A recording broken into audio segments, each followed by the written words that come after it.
नमस्कार दोस्तों, मैं आवेश पांडे जीएस पुराण में आज आप सभी का फिर से स्वागत करता हूं। तो आज हम करंट अफेयर पढ़ेंगे 12 और 13 जनवरी का। ठीक है, 12 और 13 जनवरी का विजन आइज के डेली करंट अफेयर हम लोग आज देखने जा रहे हैं। इसके पहले आप क्या कहते हैं, अगर पुराने वीडियोस नहीं देखे हैं तो प्लीज आप जाके देख सकते हैं, क्योंकि डेली करंट अफेयर है। तो आप पहले इसको पूरा वीडियो देख लीजिए, और आपसे एक विनती है कि इस चैनल को जरूर सब्सक्राइब कर लीजिए और वीडियो को पूरा अंत तक देखिएगा। जी हाँ, अंत तक देखिएगा। और अगर आपको अच्छा लगे तो लाइक कर दीजिएगा, कुछ अगर फीडबैक देना हो तो अंदर वीडियो में कमेंट जरूर कीजिएगा। ठीक है, तो ये पहला पॉइंट देखते हैं। Vice president recalls vice president calls for authentic and practical research. Practical research की बात कर रही है। आपको पता है कि भारत में जो रिसर्च है, रिसर्च एंड डेवलपमेंट में बहुत ही कम पैसा खर्च किया जाता है, जो फंडिंग बहुत कम होती है। और तो और जो भारत में, आपको बता, एक मैं आप बात बताता हूँ। R&D में खर्चा दुनिया में प्राइवेट का ज्यादा है और गवर्नमेंट का कम है। भारत में गवर्नमेंट का ज्यादा और प्राइवेट का कम है, और ग्लोबल से भारत में बहुत कम है। ओवरऑल जीडीपी का अगर आप रिसर्च एंड डेवलपमेंट में आप फंडिंग देखेंगे। ठीक है, underline the significance of research. He stressed on the capability of research to change the ground reality and make an impact. ठीक है, about research impact की बात करते हैं। It is a demonstrable contribution that research makes to society and the economy और social research council के हिसाब से ये कहा गया है। देखो, रिसर्च का इम्पैक्ट क्या होता है, आपको पता है। सोशली, पॉलिटिकली, इकोनॉमिकली बहुत बड़े स्तर पे इसका इम्पैक्ट देखा जाता है। किसी रिसर्च करना क्या, हर डायमेंशंस में रिसर्च होते हैं। स्पेस सेक्टर में होते हैं, डिफेंस सेक्टर में होते हैं, हेल्थ सेक्टर में होते हैं। ठीक है, इट कैन बी इमीडिएट और लॉन्ग टर्म आपको देखने मिल सकता है। Often from accumulated knowledge, not specific research finding. ठीक है, ये भी हो सकता है। तो ये आपको बता दिया रिसर्च क्या चीज है, कैसे, मतलब तो समझ में आ ही रहा होगा। इम्पैक्ट ऑफ रिसर्च का एकेडमिक इम्पैक्ट क्या आता है रिसर्च का। Demonstrable contribution of research across and within the academic discipline, बिल्कुल वही। ठीक है, एकेडमिक में आप कैसे देखते हो, डिसिप्लिन में कोई रिसर्च होता है तो एकेडमिक रूप से उसको पढ़ाया लिखाया जाता है। आने वाली पीढ़ियों को भी कैसे उसके हिसाब से तैयार किया जाता है। नॉन एकेडमिक रिसर्च में क्या आता है, जिसमें जहाँ पे सोशियो इकोनॉमिक इम्पैक्ट देखने को मिलता है, contribution to society and economic culture impact देखने को मिलता है। Research on distinctiveness of tribal values, customs help in preserving their practices. ठीक है, ऐसा रिसर्च करो जो ट्राइबल्स हैं, जो आपके इंडिजिनियस प्रैक्टिसेस हैं भारत के, उसको कैसे महत्व को बढ़ाया जा सकता है। जैसे आप देखते होंगे भाषिनी। ठीक है, उसमें क्या है, भाषिनी क्या करता है, एआई पोर्टल है जो कि आपके पुराने जो डिजिटल, आपके पुराने जो क्या कहते हैं पांडुलिपियां हैं और जो कुछ भी, इन सब चीजों को डिजिटलाइज करने का काम कर रहा है। 22 भारत के सभी 22 लैंग्वेजेस में प्रोड्यूस करने का काम कर रहा है। एक तरीके से ये रिसर्च ही तो था जिससे आज हमारे प्रैक्टिसेस को, हम वैल्यूज को जो हम कस्टमाइज बचा रहे हैं। ठीक है, कस्टम्स को हम लोग बचा रहे हैं। इकोनॉमिक रूप से क्या फायदा है, research on in equality and growth help shape in government physical policies. अब रिसर्च इकोनॉमिक रूप से रिसर्च करो, कौन सी पॉलिसी और अच्छे से इंप्लीमेंट हो सके, फाइनेंशियल इंक्लूजन में काम आ सके। ठीक है, इन्वायरमेंटल रिसर्च होते हैं, जैसे हाइड्रोफ्लोरोकार्बन को एसी से जो निकलता है, कि आप देखते होंगे उसकी जगह दूसरा चीज लाया गया, कि गाली एग्रीमेंट हुआ, तो इन्वायरमेंट को कैसे बेहतरीन बनाया जा सकता है, उसके लिए होता है रिसर्च। हेल्थ के लिए जीनोम इंडिया प्रोजेक्ट जो सबसे बेहतरीन है, बायोटेक्नोलॉजी कितना आगे से बढ़ता है। कैस 9 प्रोटीन का खोज हुआ था, आप जानते हैं कैसे वो जीन एडिटिंग में मदद करता है। तो रिसर्च ही तो है। पॉलिटिकल रिसर्च क्या है, जैसे आप देखते हो वोटिंग बिहेवियर लोगों का। ठीक है, ceps the electoral policies of candidates, political level पे जो रिसर्च होते हैं। मैं आपको बताऊं, अभी जिस बार जो इकोनॉमी में जो दिया गया नोबल पुरस्कार, ठीक है, एजीआर मॉडल कहा जाता है उसको, रॉबिन्सन थे, ठीक है, एगमेग्ल्यू थे, ठीक है, ये सब जो जॉन रॉबिन्सन, ये सब एजीआर मॉडल, एजीआर 3 लोग व्यक्ति थे जिन्होंने रिसर्च किया कैसे जो कॉलोनियल इंस्टीट्यूशन थी, कैसे सोसाइटी को अच्छा बेहतर बनाने में योगदान दिया। जहां पे इनके हिसाब से जहां पे ब्रिटिश सोसाइटी ज्यादा थी वहां पे बेहतर समाज निकल के आया, जहां पे ब्रिटिश सोसाइटी कम है वहां पे कम बेहतर निकल के आया। तो इन सब चीजों का इनका मेन एजीआर मॉडल के हिसाब से ये चीज है। Technological and research on nano technology and quantum technology पे कैसे रिसर्च होता है, ये सब चीजें क्या है, रिसर्च है। ठीक है, इनिशिएटिव्स क्या लिए गए हैं रिसर्च के। वन नेशन वन सब्सक्रिप्शन, आपको पता है कि एक ही सब्सक्रिप्शन, जैसे आपको मान लीजिए हार्वर्ड का, ऑक्सफोर्ड का, एमआईटी का, अलग अलग जर्नल्स है उनका आप सब्सक्रिप्शन खरीदने जाएंगे तो आपको बहुत महंगा पड़ेगा।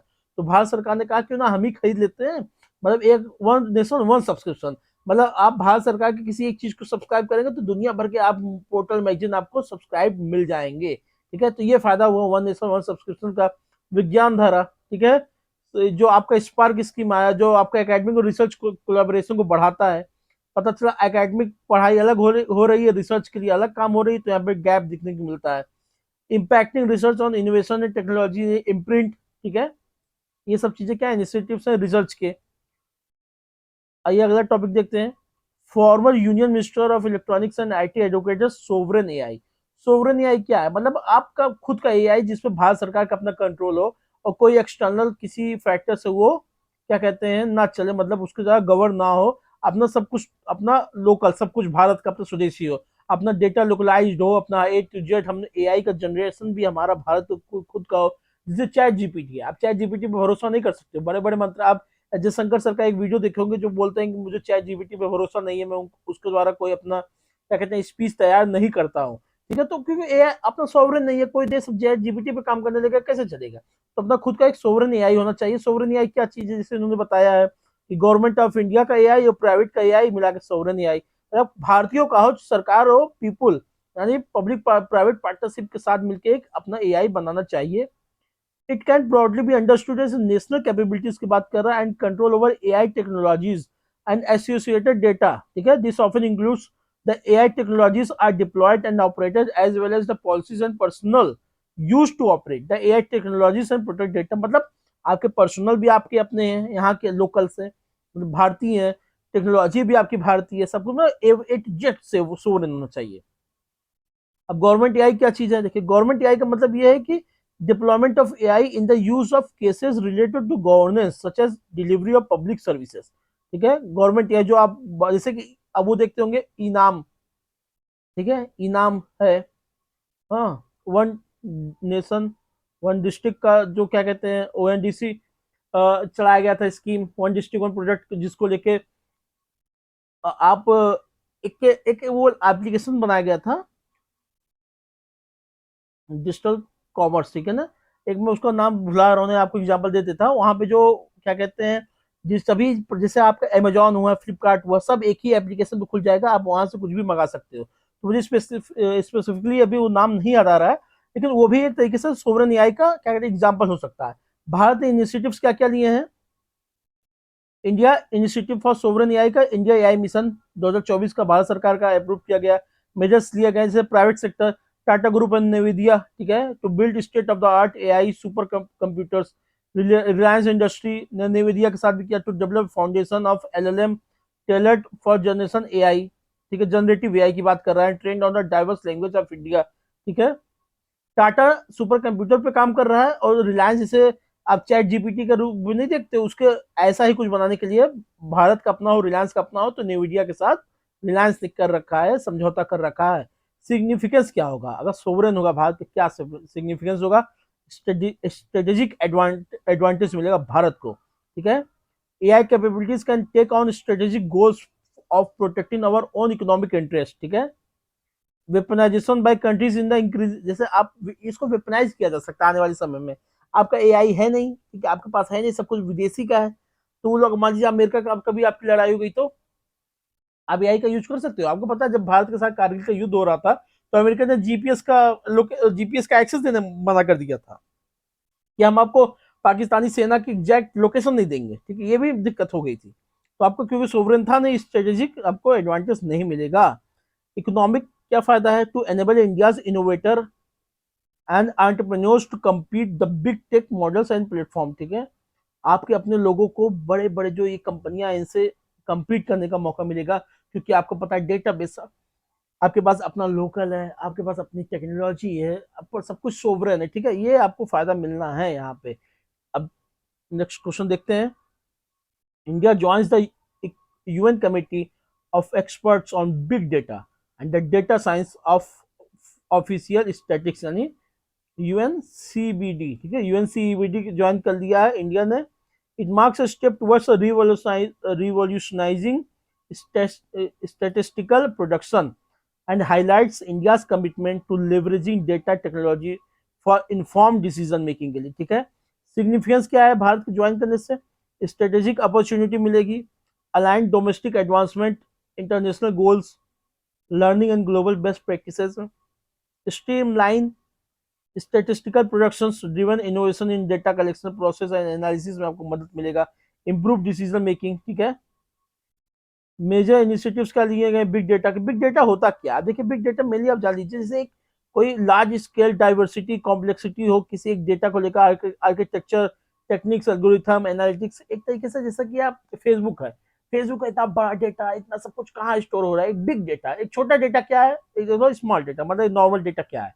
नॉर्मल डेटा मान लीजिए किसी कितने लोग लाइब्रेरी में, आज आपके लाइब्रेरी में आज कितने लोग आए, छोटा डेटा है, ठीक है। आज 25 लोग आए, 20 लोग आए, तो एक छोटा डेटा, ये बिग डेटा थोड़ी ना। बिग डेटा से पूरे फेसबुक, पूरे एसबीआई, पूरी आरबीआई चल रही है, एसबीआई चल रही है, ठीक है।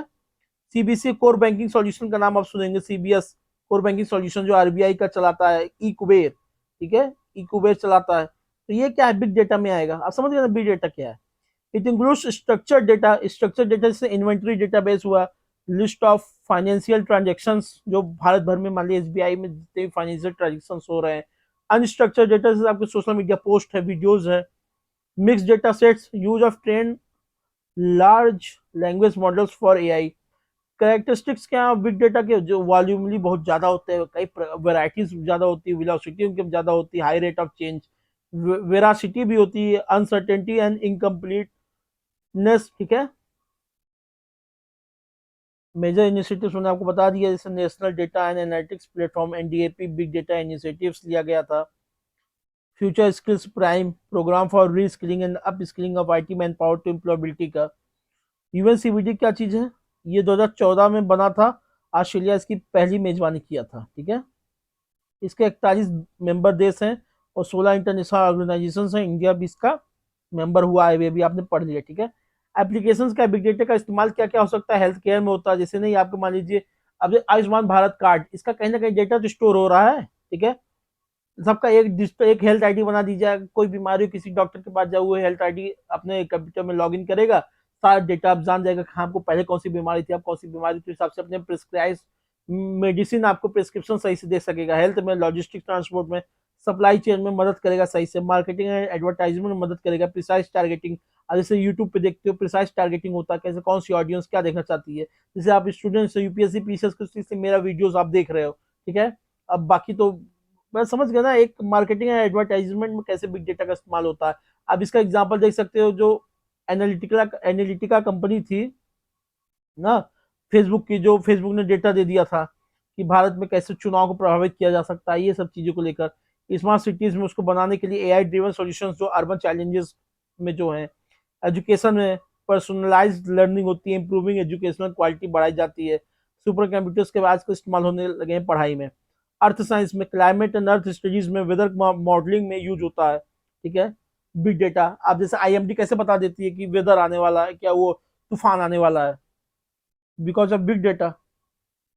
Right to access to justice not absolute, मतलब ऐसा नहीं है कि राइट टू एक्सेस जो मूल आपको मूल अधिकार, इसका मतलब ये कभी इस पर रोक नहीं लगाई जा सकती है।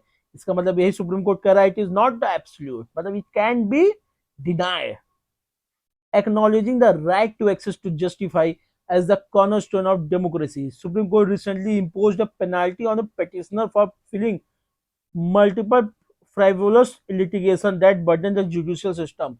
मतलब लगातार नहीं देखते किसी एक चीज के लिए, कभी कभी खूब ढेर सारा सब लोग एकदम जो है खूब लिटिगेशन लगाने लगाने लगते हैं, हमको ये दो, हमको ये बताओ, ये बताओ। सुप्रीम कोर्ट ने कहा भाई कहाँ इतना लेके आए रहो, शांति से रहो, लेकिन नहीं, बस लगाना है हर चीज के लिए। बहुत लोग तो यही लगा देते हैं कि चुनाव हो गया, अब देखते होंगे कि कई लोग लगा रहे कुंभ को बैन कर दो, ठीक है, कुछ लोग ये भी लिटिगेशन लगा दे रहे हैं, तो ये सब नहीं करना चाहिए ना। ये बात देखिए 2010 में हुआ क्या था, सुप्रीम कोर्ट का एक केस था, एपेक्स कोर्ट एलियो सुब्रता रॉय सहारा केस था। सुब्रत रॉय, जो सुब्रत राय सहारा नहीं थे, सहारा के जो मर के बेचारे सहारा के मालिक थे 2014 में, और दिलीप सिंह केस उत्तर प्रदेश 2010 का, केसी थरकाना केस, थराकन केस 2023 में। इस चीज को लेकर सुप्रीम कोर्ट ने अपने इश्यूज पहले उठाए जा चुके हैं, right to access to justice को लेकर, ठीक है। एक बार सुप्रीम कोर्ट ने 2016 में अनीता कुशवाहा के केस में यह कहा था, access to justice is a fundamental right, मतलब कि जो आप न्याय के, जो आपको न्याय मिल रहा है वो एक्सेस टू जस्टिस, न्याय के अधिकार आपका है, मूल अधिकार है। अंडर आर्टिकल 14 एंड आर्टिकल 21 किस केस में कहा गया था? अनीता कुशवाहा का केस 2016 में कहा गया था। ठीक है, कॉन्स्टिट्यूशनल क्या है, इसकी पोजीशन क्या दे रखे हैं राइट टू एक्सेस के लिए? Preamble social economic and political justice की बात करता है। Directive principle of state policy article 39A की बात करता है, right to free and legal aid की बात करता है। इसी को चलते नालसा बनाया गया था 1995 में, बॉडी बनी थी, नालसा एक्ट 1987 में आया था। ठीक है, आर्टिकल 32 बताता है रिट के आप कॉन्स्टिट्यूशन रेमेडीज ले सकते हो। आर्टिकल 26 हाईकोर्ट के थ्रू आप रिट इशू करवा सकते हो।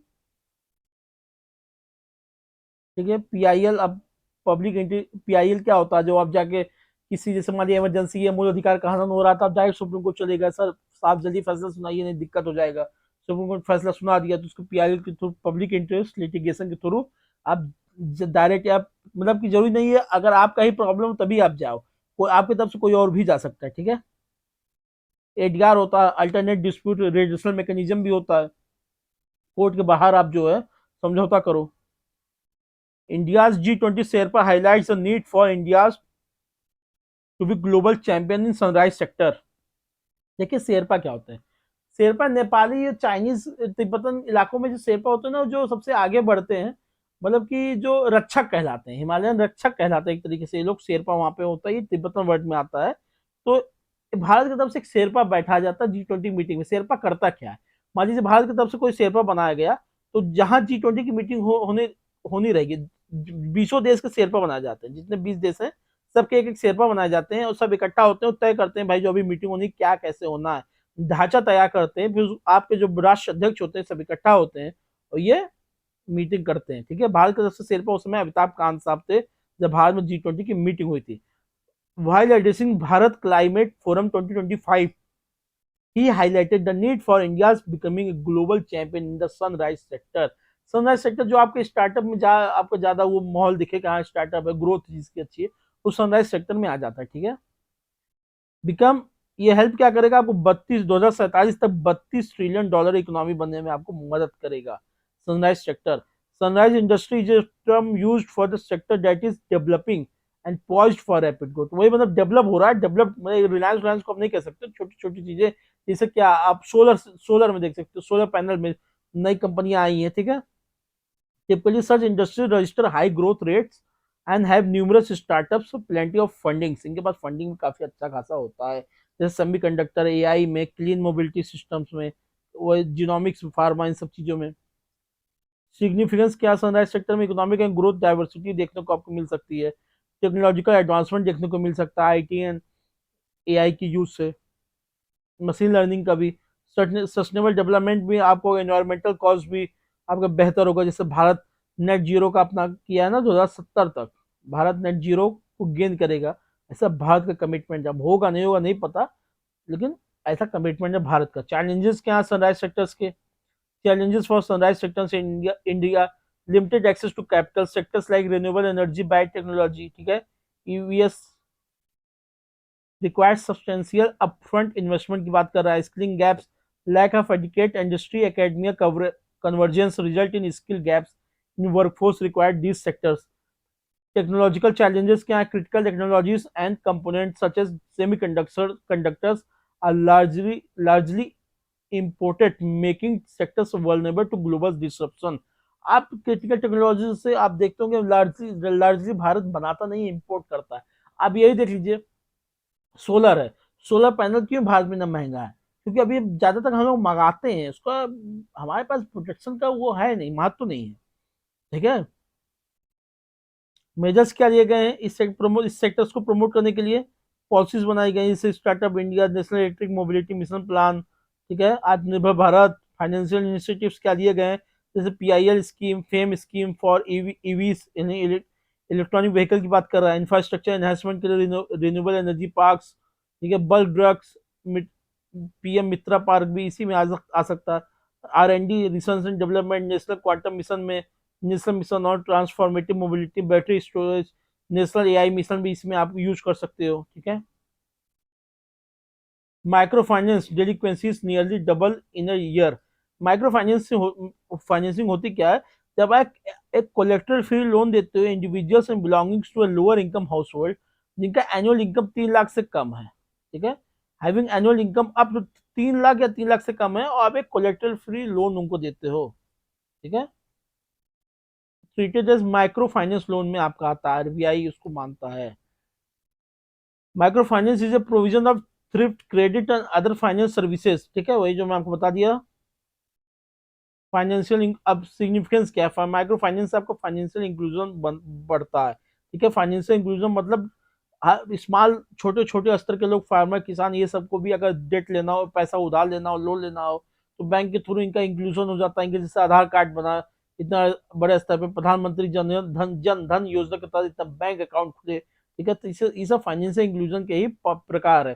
जैसे मुद्रा लोन आ गया, लोन दो सबको, ठीक है, वो सब भी उसी का प्रकार है। रूरल डेवलपमेंट पॉवर्टी एलिवेशन में मदद करेगा, बिल्कुल वुमेन इंपावरमेंट में मदद मिलेगा, क्योंकि आपको पता है जब पैसा महिलाओं के हाथ में, आप प्रधानमंत्री जनधन योजना मेनली महिलाओं के नाम से ज्यादा खाते खुले हैं, और डायरेक्ट बेनिफिट जो भी जाता है इससे घर का बनने का, प्रधानमंत्री आवास योजना में महिला का मालिक होना बहुत जरूरी है, अगर एक भी महिला है तो आप उसको बनाइए, ये सब चीजें आती हैं।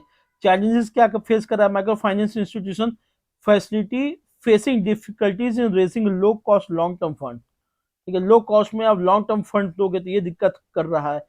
हाइटेंड रिस्क, ठीक है, डेट वेवर्स कैंपेन, नहीं कहते हैं मुफ्त कर देंगे, मुफ्त कर देंगे, सब कुछ फ्री कर देंगे, बिजली फ्री, पानी फ्री, तो ये सब दिक्कत भी आता है। States to waive off debt disturb the repayment cycle. Micro finance schemes in India, क्या क्या स्कीम लाया गया, जैसे सेल्फ हेल्प ग्रुप का बैंक लिंकेज प्रोग्राम लाया गया था 1992 में, launch by NABARD to link informal self help group with the formal financial institution, तो कब आया था, 1992 में आया था। मुद्रा स्कीम 2015 में आया था, to provide financial assistance to micro and small enterprise MSME in non farm sectors, non agriculture sector में मुद्रा लोन का आप इस्तेमाल करिए। क्रेडिट गारंटी फंड स्कीम, ठीक है। आल्सो न्यूज देखते हैं, Bharat clean tech manufacturing platform, तो क्लीन टेक क्या है, ऐसी टेक्नोलॉजी जो क्लीन करे इन्वायरमेंट को, ठीक है, मतलब ग्रीन इन्वायरमेंट पे फोकस करे, जिससे आप अगर सोलर सोलर टेक्नोलॉजी क्या है, क्लीन टेक्नोलॉजी, ठीक है। Recently the union ministry of commerce and industry launch the Bharat clean tech manufacturing platform at the Bharat climate forum 2025, Bharat climate forum 2025, ठीक है। It is design to enhance India's clean tech value chain in the solar, wind, hydrogen and battery storage sector, वही जो मैंने आपको अभी बताया। Scheduled M क्या है, शेड्यूल्ड एम में कुछ ऐसे स्टैंडर्ड्स बनाए जाते हैं जिसमें आप गुड प्रैक्टिसिंग करते हो, फार्मा को लेकर, मेडिसिन को लेकर, गुड प्रैक्टिसिंग प्रैक्टिसेस जो एक होती है कि उसको रूल्स बनाते हैं, ठीक है, आप कैसे आपका अच्छा काम करें, दवाइयाँ कैसे डिस्ट्रीब्यूट करें, कैसे बनाएं, कहाँ पे कहीं सप्लाई का, हर चीज प्रोडक्शन सप्लाई सब पे ध्यान देता है शेड्यूल एम, ठीक है। एक शेड्यूल एम समझिए किस लिए है, फार्मा से रिलेटेड है, ड्रग्स एंड कॉस्मेटिक रूल्स 1945 के अंडर में। तो मिनिस्ट्री ऑफ हेल्थ ने क्या किया है, रिवाइज किया है, इसको रिवाइज किया शेड्यूल एम को, which mandates pharma firms to report in drug recalls and production defects ensuring quality compliance. Drug recalls क्या, मान लीजिए कंपनी से दुकान पे चला गया, अब मान लीजिए दवाई नहीं बिका, एक्सपायर हो गया, तो वापस रिकॉल करो, ये ड्रग रिकॉल्स है। अब रिकॉल कर दिए, फेंक तो ही ना दोगे, उसको डिस्पोज कैसे करना, उसको दोबारा अगर यूज में लेना तो कैसे लेना, ये सब शेड्यूल एम में उसकी प्रैक्टिसिंग उसका दे रखा है, कैसे हमको यूज करना है। शेड्यूल एम देखिए, शेड्यूल लिखा ना, शेड्यूल एम क्या लिखा हुआ है, it prescribes the good manufacturing practices GMP for pharmaceutical products, ठीक है। GMP was first incorporated in schedule M in 1988। Good manufacturing practices कब इनकॉर्पोरेट किया गया था, 1988 में। स्टेट पब्लिक सर्विस कमीशन की मीटिंग हुई थी, 25वीं राष्ट्रीय आयोजन किया गया, और वाइस प्रेसिडेंट जगदीप धनखड़ साहब ने किया है।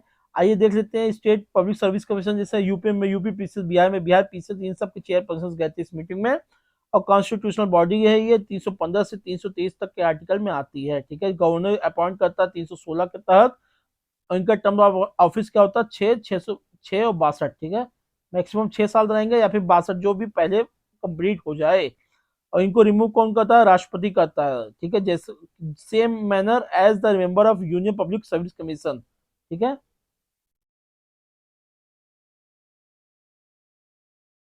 हुलॉक गिब्बन, हुलॉक गैपर Hollongapar gibbon wildlife sanctuary. Recently the standing committee on national board for wildlife, अच्छा national board for wildlife की अध्यक्षता कौन करता है? प्राइम मिनिस्टर करता है, ठीक है। Approved a proposal to carry out oil and gas exploration in the eco sensitive zone of hoolock gibbon wildlife sanctuary. कहाँ पे? ये असम में। असम के कौन से जिले में? जोरहाट में, ठीक है। वहां पे गैस और नेचुरल गैस की खोज करेंगे, जो कि हुलोक क्या है, ये गिब्बन क्या है, एक एप्स है। ये कब स्टेब्लिश किया गया था? 1977 में किया गया था।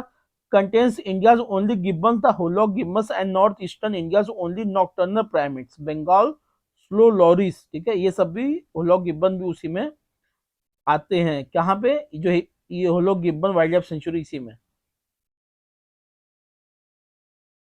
Road tape scheme. Road tape scheme product, ये एक तरीके से जानते हैं, जो आप एक्सपोर्ट करते हो, इंपोर्ट एक्सपोर्ट करते हो, उनके लिए लाया गया था। इसमें होता क्या है कि अगर आप देखिए कोई चीज एक्सपोर्ट कर रहे हो, ठीक है, अगर आप एक्सपोर्ट कर रहे हो तो क्या करोगे? आप इंपोर्ट किए, आपको इंपोर्ट ड्यूटी देना पड़ेगा। लेकिन अगर वो एक्सपोर्ट कर रहे हो तो आप अगर नहीं देते हो तो क्या होता है? एक्सपोर्ट लेड ग्रोथ भारत बनाना चाहता था। तो पहले भारत एक और इसके पहले स्कीम चलती थी, डब्ल्यूएचओ ने उसको वर्ल्ड डब्ल्यूटीओ ने उसको मना कर दिया, बोला ये कंप्लायंस नहीं है, ये विश्व रूल के खिलाफ है, वर्ल्ड रूल्स के खिलाफ, ग्लोबल रूल्स इस हिसाब से नहीं है, ये इसको हटाइए। तो भारत सरकार ने रोड टेप ले आया। रोड टेप में क्या, मान लीजिए आप कोई सी इंपोर्ट करते हैं, पहले क्या होता था, मान लीजिए इंपोर्ट आपने किया, अब इंपोर्ट में यार इंपोर्ट टैक्स आपने इनका कम कर दिया। क्यों? क्योंकि यही आदमी बाद में रॉ मटेरियल को बना के एक्सपोर्ट करेगा भारत से, तो ऐसे अच्छा प्रैक्टिस नहीं माना गया। तो इन्होंने क्या किया, हटा कर रोड टेप स्कीम ले आया, बोला आप इंपोर्ट करो, इसका पैसा हमको दो चुपचाप। लेकिन जो भारत के अंदर जो जैसे आप देखते होंगे, आप टैक्स देते हो, मैं ट्रक जा रहा है, बिजली पानी इन सब में, तो वहां पे आप कटौती कर देंगे ये लोग, ताकि बाद में दोबारा एक्सपोर्ट करेंगे तो इनको सस्ता ही पड़ेगा वो चीज। तो एक दूसरे मतलब हाथ घुमा के कान पकड़ने के लिए ये है, समझ लीजिए। Recently, exporters have raised concerns with the ambiguities regarding the eligibility of duty credits under the road tape remission of duties and taxes on the export products scheme for physical exports of goods। Launch किया गया था, launch 2021 में launch किया गया ministry of commerce के जरिए, ठीक है। It replace the merchandise export from India scheme to comply WTO norms. वही जो मैं आपको बताया, पहले कौन सा स्कीम था? ये मीस स्कीम था, मीस। मीस को चेंज करके रोड टेप ले आया। ऑब्जेक्टिव्स क्या? It rebates refund the embedded central state and local duties taxes to the exporter, वही जो मैं आपको अभी बताया, ठीक है। Rebate is used as transferable electronic script. कुल मिला के आप रोड टेप स्कीम समझ गए। Compressed air energy storage system, यानी कैश सिस्टम। कैश सिस्टम क्या है? Is recently the world largest CAES facility commenced full operation in China. कहाँ पे सबसे, भारत का दुनिया का सबसे बड़ा केस फैसिलिटी कहाँ पे खुला है? चाइना में खुला है। कंप्रेस्ड एनर्जी स्टोरेज क्या है? एयर को एकदम छोटे खूब ढेर सारे एयर को आप यहाँ कंप्रेस करके स्टोर कर लेते हो। जब स्टोर करोगे तो यहाँ हीट भी जनरेट होगा ना, तो ये एक तरीके से इस एनर्जी एक एज ए एनर्जी काम करेगा बाद में। So about its technology used to store energy by compressing air into sealed location, often in underground mines or cavern related inside salt rocks। मतलब कुल मिला के एयर को ट्रैप करके आप रोकते हो, ठीक है, स्टोर करते हो, बाद में आपको फर्दर उस एनर्जी का आप इस्तेमाल विंड पावर इन सब में, इलेक्ट्रिसिटी एनर्जी में इस्तेमाल कर सकते हैं आप, ठीक है। ये फैसिलिटी सबसे बड़ी जो दुनिया की है, कहाँ पे खुली है? ये चाइना में खुली है। ये जानने के लिए, ये जानना इंपॉर्टेंट आपके लिए। एक था यूट्रिक्लोरिया, एक प्रकार का ये प्लांट है, जो कि पहली बार राजस्थान में देखा गया। कहाँ पे? केवलादेव नेशनल पार्क में देखा गया। एक प्रकार के यूनिक कार्निवोरस प्लांट, ठीक है। टिनी ब्लेडर्स इसमें लगे हैं, ब्लेड ना, ब्लेडर्स इसमें लगे हुए हैं इस प्लांट में। नाम याद कर लीजिएगा, कहाँ देखेगा? Keoladeo national park. बाकी यहाँ पे कोई इंपॉर्टेंट नहीं है। हार्वेस्ट फेस्टिवल मनाया जा रहा है, आपको पता है, कल से खिचड़ी मकर संक्रांति आ गई है, पतंग उड़ाएंगे आप लोग। हार्वेस्ट फेस्टिवल, इसके दिन क्या होता है? सूर्य उत्तरायण होते हैं। सूर्य, मान लीजिए, देखिए उत्तरायण का मतलब क्या हुआ, जैसे मान लो अब एक अब बता देता हूँ। ये बीच की है 0 डिग्री सेल्सियस, ये है कैंसर, ये है मकर रेखा, सॉरी क्या मकर कह रहे हैं, ये पोलर वाला रीजन है। ये मकर रेखा, ये पोलर। सन का अपेरेंट मूवमेंट कहाँ से कहाँ तक होता है? सन का जो अपेरेंट मूवमेंट होता है, ये ये वैसे इन्हीं के बीच में होता है, ठीक है, इन्हीं के बीच में, यहाँ से यहाँ तक, यहाँ इन्हीं के बीच में होता है। जब क्या होता है, अब इसमें क्या होता है जान लीजिए, ये मान लीजिए ये नॉर्थ है, ये साउथ है। जब सूर्य, जब यहाँ सूर्य की, जब सूर्य की पोजीशन जब यहाँ पे होती है, तो हम लोग को नॉर्थ में ठंडी लगती है, ठीक है। अब आज के दिन से क्या हुआ, मकरासुर अब उत्तर की तरफ बढ़ लिए, उत्तरायण हो चुके हैं, ठीक है। अब धीरे धीरे हम लोग को जून की देखिए गर्मी स्टार्ट हो जाएगी, अब उत्तरायण हो गए हैं सूर्य। इसको कहते हैं मकर संक्रांति मनाया जाता है, ये मकर रेखा पे है ना इस समय, तो मकर संक्रांति मनाया जाता है, समझ गए, सूर्य उत्तरायण हो चुके हैं। तो इसको अलग अलग जगह अलग नाम दिया जाता है, जैसे लोहड़ी दिया जाता है पंजाब उंजाब के इलाकों में, मकर संक्रांति नॉर्थ इंडिया में जैसे यूपी यूपी में मनाया जाता है, पोंगल मनाया जाता है साउथ इंडिया में, भोगाली बिहू असम असम के इलाके में मनाया जाता है।